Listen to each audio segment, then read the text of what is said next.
Hey guys, welcome to video. ಬೆಳಗ್ಗೆ ಎದ್ದು fresh up ಆಗಿ ನೀರು ಕುಡಿದು ಅದಾದಮೇಲೆ ಆಫೀಸಿಗೆ ರೆಡಿ ಆದೆ.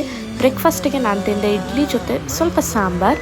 ಅದಾದಮೇಲೆ ಮಿಡ್ ಮಾರ್ನಿಂಗಿಗೆ ಆರೆಂಜ್ ತೊಗೊಂಡಿದ್ದೆ, ಬಟ್ ಕೆಲಸ ಇತ್ತು ಜಾಸ್ತಿ, ಹಾಗಾಗಿ ತಿನ್ನೋಕ್ಕಾಗಲಿಲ್ಲ. ಲಂಚ್ ಜೊತೆ ತಿನ್ನೋಣ ಅಂತ ಹಾಗೆ ಇಟ್ಕೊಂಡಿದ್ದೆ. ಬಟ್ ನಾನು ಇನ್ನೇನು ಲಂಚ್ ಮಾಡೋ ಅಷ್ಟೊತ್ತಿಗೆ ನನ್ನ ವರ್ಕ್ ಮಾಡೋರ ಮನೇಲಿ ಅವರು ರಾಜಸ್ಥಾನಿಯವರು ಹಳದಿ ಅಂತ ಒಂದು ಡಿಶ್ ಮಾಡ್ತಾರೆ. ಸೊ ಅದನ್ನು ಟೇಸ್ಟ್ ಮಾಡಿಸ್ತೀನಿ ಅಂತ ಅವ್ರು ಹೇಳಿದರು. ನಿನ್ನೆ ಅವ್ರ ವೈಫ್ ಮಾಡಿದರು. ಸೊ ಹಾಗಾಗಿ ಅಲ್ಲಿ ಊಟ ಮಾಡಿದೆ. 2 ಚಪಾತಿ ಜೊತೆಗೆ ಹಳದಿ ಅನ್ನೋ ಒಂದು ಡಿಶ್. ಇದನ್ನು ಕಂಪ್ಲೀಟಾಗಿ ತುಪ್ಪದಲ್ಲಿ ಮಾಡಿರ್ತಾರಂತೆ. ನಾನು ತುಪ್ಪನೇ ತಿನ್ನೋದಿಲ್ಲ. ನಿನ್ನೆ ನನಗೆ ತುಪ್ಪ ತಿನ್ನಿಸ್ಬಿಟ್ಟಿದ್ದಾರೆ ಅವರು. ಹಾಗೆ ಒಂದು ಲೇಟ್ ಗಿಫ್ಟ್ ಬಂತು ನನ್ನ ಬರ್ಡೇಗೆ. ತುಂಬಾ ಕ್ಯೂಟ್ ಆಗಿತ್ತು. ಥ್ಯಾಂಕ್ ಯು ಸೋ ಮಚ್ ಗೀತಕ್ಕ. ನನಗೆ ತುಂಬಾ ಇಷ್ಟ ಆಯಿತು ಪರ್ಸ್ನಲಿ. ಅದಾದಮೇಲೆ ಕೆಲಸದ ಮೇಲೆ ನಮ್ಮ ಓನರ್ ಮನೆಗೆ ಹೋಗಿದ್ದೆ. ಅಲ್ಲಿ ನಾನು ಟೀ ಕುಡಿಯೋಲ್ಲ, ನಾನು ಡಯಟಲ್ಲಿದ್ದೀನಿ, ನಾನು ಶುಗರ್ ತೊಗೊಳ್ಳಲ್ಲ ಅಂದರೂ ಬಿಡಲಿಲ್ಲ. ಟೀ ಕೊಟ್ಟರು.